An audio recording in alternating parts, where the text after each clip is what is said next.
Question number करेंगे solve 9।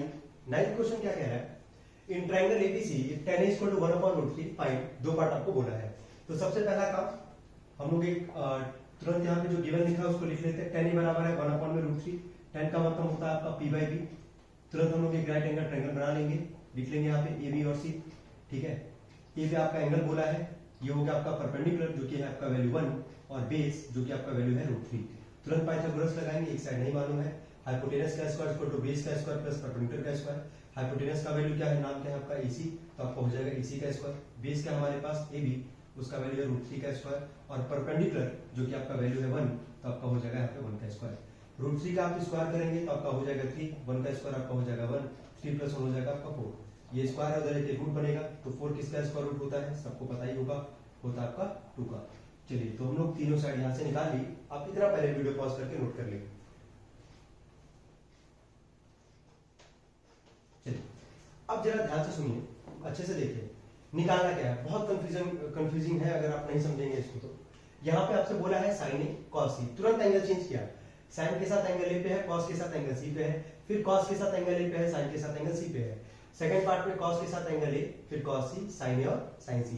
तो हम लोग काम ये करते हैं, दो पे ही एंगल होगा और ए और सी पे। तो एक बार हम लोग एंगल ए वाले का पूरे का एक साथ कर लेंगे, ठीक है, और सी वाले का एक साथ कर लेंगे। तो चलिए, साइन के साथ है आपका एंगल ए पे, तो साइन ए लिख लेते हैं पहले, फिर और ए के साथ खोजते हैं, तो है आपका कॉस ए। ठीक है, तो चलिए, साइन का मतलब हो गया आपका p/h, कॉस का मतलब हो गया आपका v/h। तो क्योंकि एंगल ए पे ही है, तो ये आपका किसका काम करेगा, परपेंडिकुलर का, तो वैल्यू है आपका 1 और हाइपोटेनस आपका जो कि है AC, आपका हो जाएगा यहाँ पे 2। ये तो हाइपोटेनस आपका फिक्स ही होगा, यही चेंज आपका करेगा बार बार। चलिए, कॉस के साथ भी आपका एंगल ए पे ही है, तो ये आपका था परपेंडिकुलर, ये आपका करेगा बेस का काम, वैल्यू है आपका √3 और हाइपोटेनस आपका वैल्यू कितना है 2। तो साइन ए भी निकल गया और कॉस ए भी निकल गया।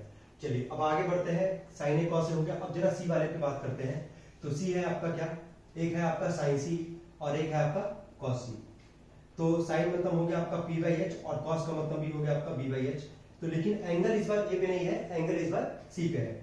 एंगल आपका यहाँ पे है, तो इसके ठीक सामने आपका ये ए बी जो साइड है, ये आपका काम करेगा परपेंडिकुलर का और ये आपका काम करेगा बेस का। हाइपोटेनस तो आपका फिक्स है, तो p/h है ना, तो p का वैल्यू है √3 और हाइपोटेनस हमारे पास 2, और वही v/h यानी कि b का वैल्यू है आपका 1 और हाइपोटेनस हमारे पास 2। अब इससे होगा क्या, इससे आपको वैल्यू पुट करने में कोई दिक्कत नहीं होगा। तो आप लोग पहले इतना वीडियो पॉज करके नोट कर ले, फिर हम लोग आगे इसको सॉल्व करेंगे। चलिए, हम लोग पहले बात करते हैं सबसे पहले वाले पार्ट पे, बहुत आसान हो जाएगा इससे हमारा सवाल। तो पहला पार्ट है साइन ए कॉस सी। तो साइन ए का वैल्यू कितना है हमारे पास 1/2 इंटू में कॉस सी का वैल्यू क्या है हमारे पास 1/2, फिर प्लस में कॉस ए का वैल्यू क्या है हमारे पास √3/2 इंटू में साइन सी का वैल्यू क्या है हमारे पास √3/2। 1 1 जा 1, 2 2 जा 4, √3 में √3 का मल्टीप्लाई करेंगे तो 3 और 2 2 जा 4।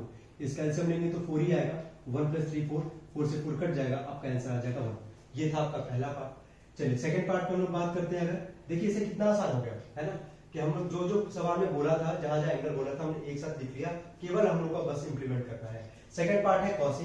कॉस ए का वैल्यू है हमारे पास √3/2 इंटू में कॉस सी का वैल्यू क्या है हमारे पास 1/2 माइनस में साइन ए का वैल्यू क्या है हमारे पास 1/2 और यहाँ पे साइन सी का वैल्यू क्या है √3/2।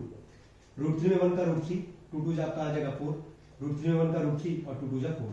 √3/4 प्लस में √3/4 माइनस में, ये कैंसिल हो जाएगा, आपका आंसर आ जाएगा 0।